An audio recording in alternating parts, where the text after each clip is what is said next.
In this presentation, we will continue on with our comprehensive problem, recording the transaction on January 20th, saying, receive payment for work done on, should be account, on January 8th. For more accounting information and accounting courses, visit our website at accountinginstruction.info.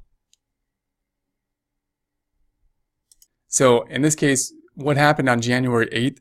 We performed work on account and earned revenue. So before we even get into that, we probably should ask our first question, and that'll help us to really construct things and get us almost all the way there, which is cash affected? And we say received payment. So I can really stop there and say, okay, well, I can at least do that even if I don't know what else is going on, because that means that cash here is going up. Cash has a debit balance. We're going to make it go up by doing the same thing to it. Another debit. So I'm going to right click and copy cash. We'll put that up top in H8, right click and paste.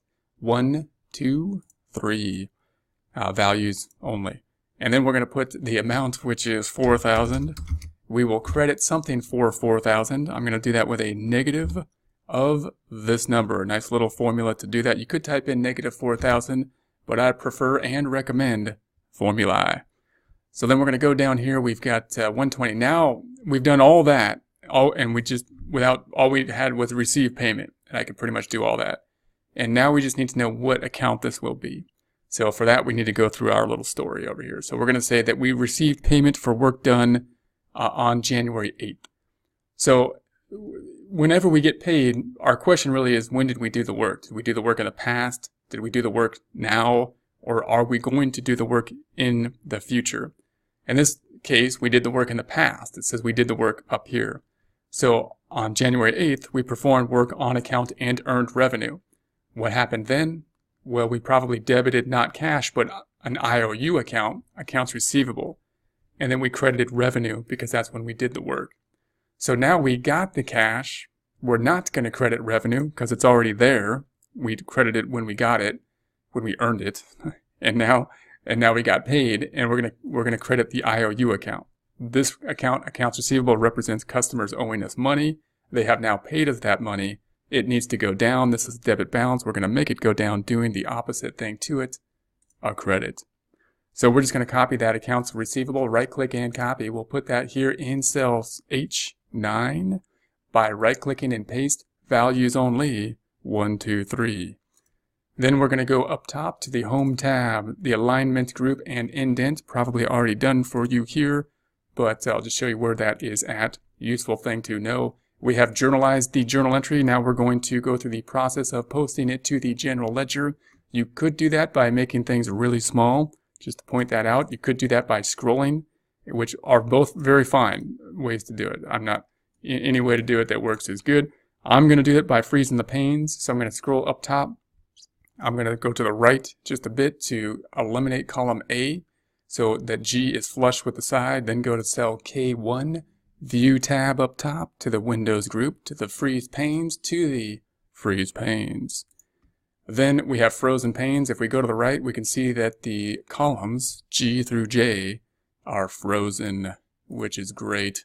Then we're going to go to the cash up top. There's our first account on the general journal, on the journal entry, which we're going to post to the GL. It's going to be in the same order as the trial balance. So here's the first accounts on the trial balance. Here's the first account on the GL, cash. Scrolling down, we're going to put this in cell O16 on the debit side. O16, we're going to say equals, point to that 4,000. The 26,000 will go up by 4,000 to 30,000. That 30,000 then will be found on the trial balance. So we're going to find that by just clicking to the right of the frozen panes and going right one time with the arrows. There's the 30,000. Then we're going to post the other side. Here's accounts receivable. Here's accounts receivable on the trial balance. It's our second account. It's our second most favorite account because people owe us money, which we hope to receive soon. It's going to be the second account on the GL as well. So if we scroll to the right, here it is. Here's accounts receivable. We're on the credit side, so we're going to be here in cell T10. T10, Terminator 10. We're going to say equals. It's not a Terminator, it's just the cell. T10 equals. We're going to point to that 4,000. The 12,000 is going to go down by the 4,000 credits to a balance of 8,000. Then with that 8,000 is going to be on the trial balance, and we can see that if we click to the right of the frozen panes, and then we go to the left of the frozen panes, and then we go right one time with the arrows, there's the 8,000. So we're back in balance here. What has happened? We can see that cash went up. We didn't increase revenue, no effect on net income, because we had affected net income when we earned it in the past. What did happen is we reduced the receivable. So all that happened here is one asset account went up, our favorite asset account. One asset account went down, our second favorite asset account. So in terms of total assets, nothing happened because it's in that grouping. One went up, one went down. But it is a good transaction because we got the cash, and we would rather have the cash than an IOU. For more accounting information and accounting courses, visit our website at accountinginstruction.info.